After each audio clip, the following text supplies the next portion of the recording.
Let's make some fluffy drop scones. In the pan, I have 2 tablespoons of butter. You could also use oil if you want to, but I would like to use butter. Then melt the butter so that using the mixture would be easier. And I have 2 cups of flour, 2 teaspoons of the baking powder, and a little nutmeg inside for flavor. And I have 2 eggs, a cup of milk, and a little more. Then I added sugar, but I didn't pour all the sugar because I want to be able to control the extent of the sweetness. And I have some flour left because I'll be using it for something later.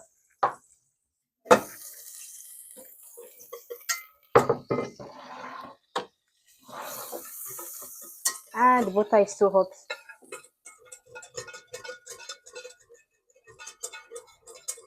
I'll be adding the milk so that I could cool it down. Some milk.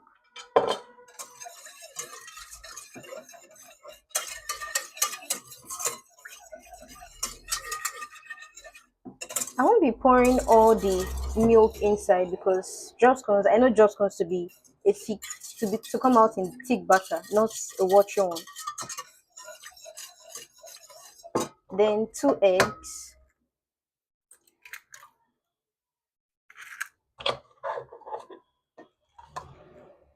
2 eggs. The butter is already cold. If I had added my eggs from the start, it would have cooked the egg.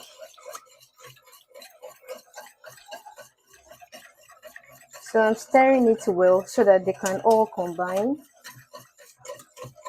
If you have the electrical hand mixer, you could use it, but I don't have, so I'm using my whisk. Now it is better, so I'm going to pour gently, gradually, the flour mixture.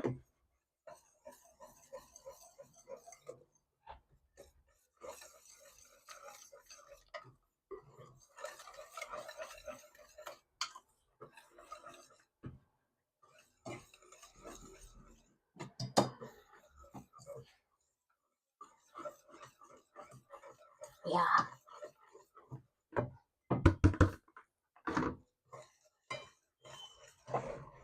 it's turning out too thick, so the milk is going to be useful.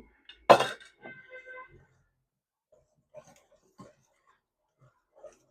still find it too thick. It's better to gradually add the milk so one don't make mistake.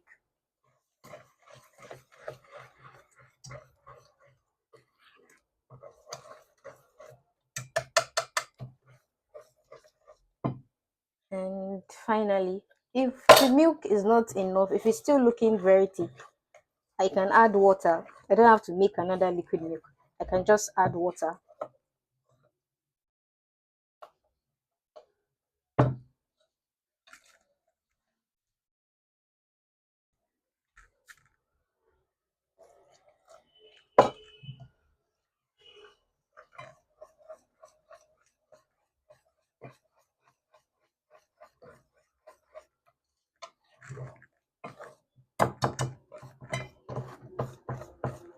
Yeah.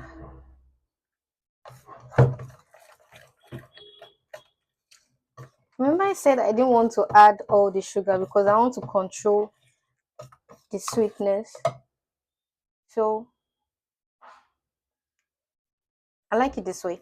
So you don't have to finish your half cup of sugar in in the mixture. And remember, it shouldn't be too sweet because the whatever you're going to use to eat it would be sweet, like using honey or syrup or any other thing.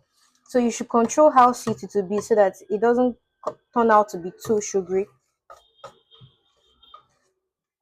So I'm setting this mixture aside and allow it to rest a bit.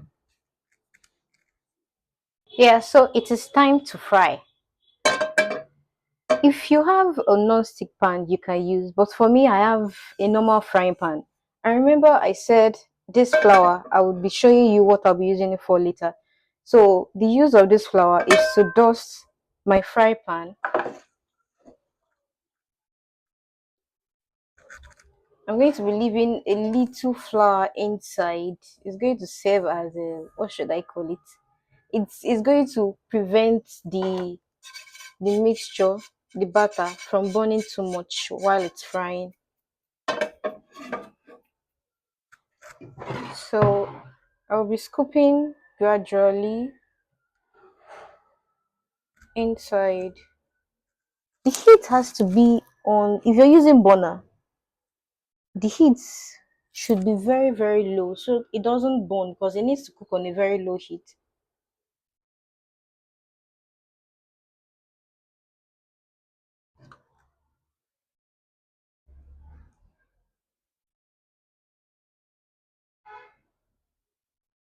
So while we wait,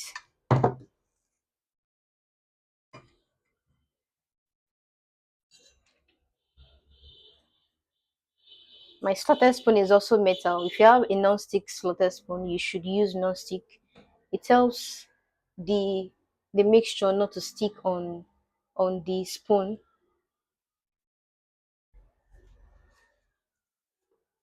And now it's starting to show some bubbles on it. This would prove that the beneath is cooked to an extent and you can flip from now.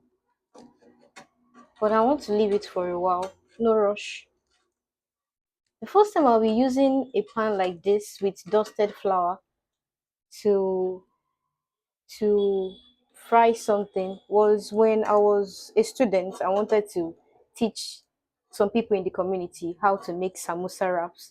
And at that time, I knew that these people I was teaching, they wouldn't want to go to an extent of buying fry pan, non-stick fry pan to make the samosa wrap.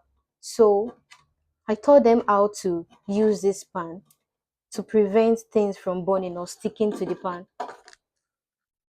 Though it's a little bit difficult from removing, but it's still manageable.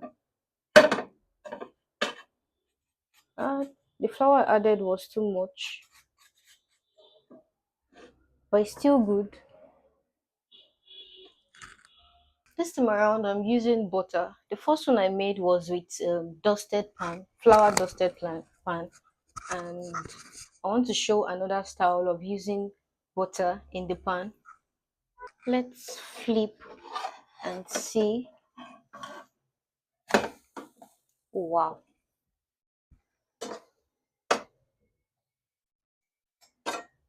so it looks better than the one of the first one.